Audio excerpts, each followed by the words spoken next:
السلام علیکم ورحمۃ اللہ وبرکاتہ۔ اعوذ باللہ من الشیطان الرجیم، بسم اللہ الرحمن الرحیم۔ شروع اللہ کے نام سے جو بڑا مہربان نہایت رحم والا ہے۔ قرآن میں سورہ نور کی آیت نمبر 35 اور 36 میں اللہ تبارک و تعالیٰ فرماتے ہیں، اللہ آسمان اور زمین کا نور ہے، اس کے نور کی مثال جو نور محمدی صلی اللہ علیہ وسلم کی شکل میں دنیا میں روشن ہے، اس طاق نما سینہ اقدس جیسی ہے جس میں چراغ نبوت روشن ہے۔ وہ چراغ فانوس قلب محمدی صلی اللہ علیہ وسلم نے رکھا ہے۔ یہ فانوس نور الہی کے پردب سے اس طرح منور ہے گویا ایک درخواندہ ستارہ ہے۔ یہ چراغ نبوت جو زیتون کے مبارک درخت سے یعنی عالم قدس کے بابرکت رابطہ ہے وہی سے یا انبیاء و رسول کی مبارک شجرائے نبوت سے روشن ہوا ہے۔ نہ فقط شرفی ہے اور نہ غربی، بلکہ اپنے فیض نور کی وسعت میں عالمگیر ہے۔ ایسا معلوم ہوتا ہے اس کا تیج خود ہی چمک رہا ہے، اگرچہ اسے وہی ربانی اور معجزات آسمانی کی آگ نے چھوا بھی نہیں۔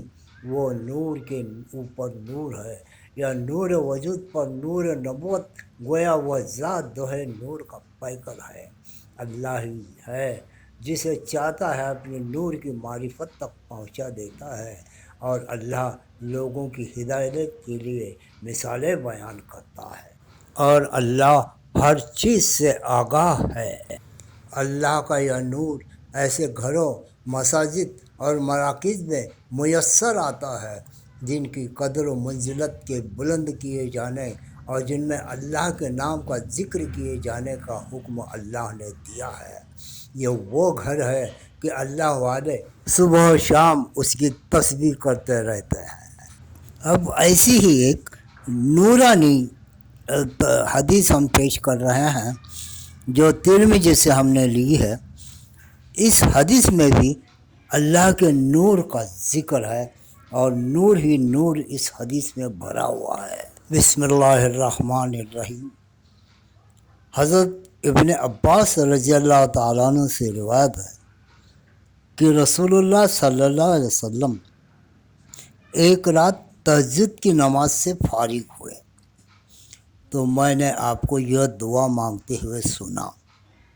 اس کا ترجمہ ہے، اے اللہ، میں آپ سے آپ کی خاص رحمت مانگتا ہوں جس سے آپ میرے دل کو ہدایت نصیب فرما دیجیے، اور اس کے ذریعے میرے کام کو آسان فرما دیجیے، اور میرے پریشان حالی کو اس رحمت کے ذریعے دور فرما دیجیے، اور میری غیر حاضری کے معاملوں کی نگہبانی فرمائیے، اور جو چیزیں میرے پاس ہیں ان کو اس رحمت کے ذریعے بلندی اور عزت فرما دیجیے، اور میرے عمل کو اس رحمت کے ذریعے شرک و ریا سے پاک فرما دیجیے، اور میرے دل میں اس رحمت کے ذریعے وہی بات ڈال دیجیے جو میرے لیے صحیح اور مناسب ہو،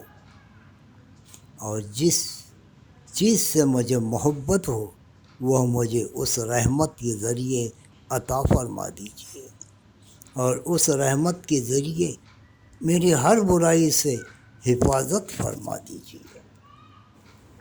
یا اللہ، مجھے ایسا ایمان اور یقین نصیب فرما دیجیے جس کے بعد کسی قسم کا بھی کفر نہ ہو، اور مجھے اپنے وہ رحمت عطا فرمائیے جس کے طفیل مجھے دنیا و آخرت میں آپ کی جانب سے عزت و شرف کا مقام حاصل ہو جائے۔ یا اللہ، میں آپ سے فیصلوں کی درستگی اور آپ کے یہاں شہیدوں والی مہمانی اور خوش نصیبوں والی زندگی اور دشمنوں کے مقابلے میں آپ کی مدد کا سوال کرتا ہوں۔ یا اللہ، میں آپ کے سامنے اپنی حاجت پیش کرتا ہوں۔ اگرچہ میری عقل ناقص ہے اور میرا عمل کمزور ہے، میں آپ کی رحمت کا محتاج ہوں۔ اے کام بنانے والے اور دلوں کو شفا دینے والے، جس طرح آپ اپنی قدرت سے ایک ساتھ بہنے والے سمندروں کو ایک دوسرے سے جدا رکھتے ہیں کہ کھارا میٹھے سے الگ رہتا ہے اور میٹھا کھارے سے الگ رہتا ہے، اسی طرح میں آپ سے سوال کرتا ہوں کہ آپ مجھے دوزخ کی آگ سے اور اس عذاب سے جس کو دیکھ کر آدمی واویلا کرنے موت کی دعا مانگنے لگے، اور قبر کے عذاب سے دور رکھیے۔ یا اللہ، جس بھلائی تک میری عقل نہیں پہنچ سکی اور میرا عمل اس بھلائی کے حاصل کرنے میں کمزور رہا اور میری نیت بھی اس تک نہیں پہنچی، اور میں نے آپ سے اس بھلائی کی درخواست بھی نہ کی ہو جس کا آپ نے اپنے مخلوق میں کسی بندے سے وعدہ فرمایا ہو، یا کوئی ایسی بھلائی ہو کہ اس کو آپ اپنے بندوں میں کسی کو دینے والے ہوں، اے تمام جہانوں کے پالنے والے، میں بھی آپ سے اس بھلائی کا خواہش مند ہوں اور اس کو اپنی رحمت کے وسیلے سے مانگتا ہوں۔ اے مضبوط عہد والے اور نیک کاموں کے مالک اللہ، میں آپ سے عذاب کے دن کا، امن کا اور قیامت کے دن جنت میں ان لوگوں کے ساتھ رہنے کا سوال کرتا ہوں جو آپ کے مقرب اور آپ کے دربار میں حاضر رہنے والے، رکوع سجدے میں پڑے رہنے والے اور عہدوں کو پورا کرنے والے ہیں۔ بے شک آپ بڑے مہربان اور بہت محبت فرمانے والے ہیں، اور بلا شبہ آپ جو چاہتے ہیں کرتے ہیں۔ یا اللہ، ہمیں دوسروں کو خیر خواہ کی راہ دکھانے والا اور خود ہدایت یافتہ بنا دیجیے۔ ایسا نہ کیجیے کہ ہم خود بھی گمراہ ہوں اور دوسروں کو بھی گمراہ کرنے والے ہوں۔ جو آپ سے محبت رکھے، ہم آپ کی اس محبت کی وجہ سے اس سے محبت کریں، اور جو آپ کا مخالف ہو، ہم آپ کی اس دشمنی کی وجہ سے اس سے دشمنی کریں۔ اے اللہ، یہ دعا کرنا میرا کام ہے اور قبول کرنا آپ کا کام ہے، اور یہ میری کوشش ہے اور بھروسہ آپ کی ذات پر ہے۔ یا اللہ، میرے دل کو نور ڈال دیجئے اور میری قبر کو نورانی کر دیجئے۔ میرے آگے نور، میرے پیچھے نور، میرے دائیں نور، میرے بائیں نور، میرے اوپر نور اور میرے نیچے نور، یعنی میرے ہر طرف آپ کا ہی نور ہو، اور میرے کانوں میں نور، میری آنکھوں میں نور، میرے روئے میں نور، میری کھال میں نور، میری گوشت میں نور، میرے خون میں نور، اور میری ہڈی ہڈی میں نور ہی نور کر دے۔ اے اللہ، میرے نور کو بڑھا دیجئے، مجھ کو نور عطا فرما دیجئے اور میرے لیے نور مقدر فرما دیجئے۔ پاک ہے وہ ذات جس کی عزت چادر ہے اور اس کا فرمان عزت والا ہے، شرافت اور بزرگی جس کا لباس ہے اور اس کی بخشش ہے۔ پاک ہے وہ ذات کہ ہر عیب سے پاکی صرف اسی کے شایان شان ہے۔ پاک ہے وہ ذات جو بڑے فضل اور نعمتوں والی ہے۔